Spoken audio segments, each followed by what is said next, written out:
Marie, rends-moi mon cœur et mon foie. Je suis là.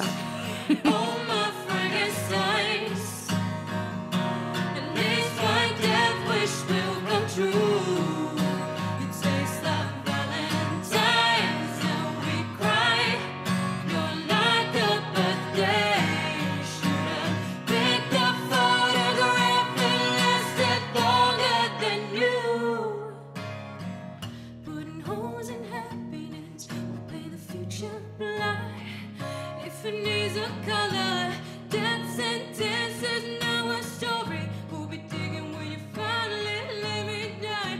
Romance for assassination. If your body, I'll be your blind. Marie et Jeanne étaient deux sœurs jumelles. Jeanne était gentille et douce. Marie, elle, était méchante et un peu bizarre. Elle aimait faire du mal aux animaux et aux autres enfants. Dans le quartier, tout le monde en avait un peu peur. Mais surtout, Marie avait un problème de santé physique. Un jour, elle avait entendu le docteur Richard dire que si elle ne recevait pas très vite une greffe de foie et de cœur, elle décéderait dans le mois à venir. Alors, Marie décida de se sauver, même si quelqu'un devait en payer le prix. Alors, une nuit, elle se glissa dans la chambre de Jeanne et elle l'étrangla. Elle commença par serrer doucement le cou de Jeanne. Puis, quand elle commença à vouloir se débattre, Marie lui écrasa le cou, enfonçant ses doigts dans la douce gorge de Jeanne. Jeanne se débattit un peu, puis petit à petit, ses efforts s'amoindrirent, puis elle s'arrêta complètement de bouger. Marie lâcha le cou de Jeanne. Elle était maintenant complètement froide. Soudain, la tête de Jeanne se tourna vers Marie et chuchota doucement « Je reviendrai. Je reviendrai pour mon dû. » Marie la gifla. Les yeux de Jeanne roulèrent, puis sa tête se reposa doucement sur son matelas. Marie dormait dans la chambre de l'hôpital.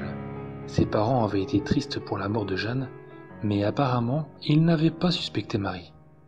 Elle en était fort soulagée. On lui avait transféré le cœur et le foie de Jeanne hier, et elle se reposait heureuse. La nuit tombait, et l'hôpital devenait silencieux. Soudain, elle entendit une voix éthérée chanter.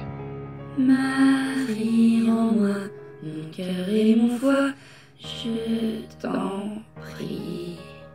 Marie, interloquée, se tourna et se retourna, cherchant qui avait chanté ces mots. Quand alors, elle entendit la même voix chanter.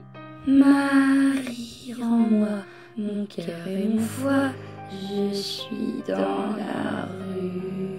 Marie sentait la sueur ruisseler doucement sur son cou. Elle se demandait d'où venait la voix, quand elle retentit à nouveau. Marie, rends-moi mon cœur et mon foie, je suis devant l'hôpital. Elle avait peur. Elle se demandait qui lui faisait cette farce. Si elle le trouvait, il allait souffrir. Marie, rends-moi mon cœur et mon foie, je suis dans l'escalier. Marie sauta du lit et commença à chercher partout dans la chambre pour voir si quelqu'un se cachait ou si un micro était dissimulé. Elle commençait à se demander si c'était vraiment une blague. Ou alors, quelque chose de bien pire. Marie, rends-moi mon cœur et mon foie, je suis dans ton couloir. Marie sentit un liquide chaud couler le long de sa jambe. Elle s'était urinée dessus. Elle, la grande Marie, s'était pissée dessus, comme une vulgaire gosse. Elle avait peur. Marie, rends-moi mon cœur et mon foie, je suis devant ta porte. Elle n'était pas juste terrifiée, elle était terrorisée. Elle se cacha sous le lit, fermant les yeux et pleurant. Elle sentit comme une vague de froid entrer dans la chambre. Elle entendit à nouveau la voix, mais elle semblait plus dure, comme rocailleuse. Et elle susurra. Marie, rends-moi mon cœur et mon foie, je suis là.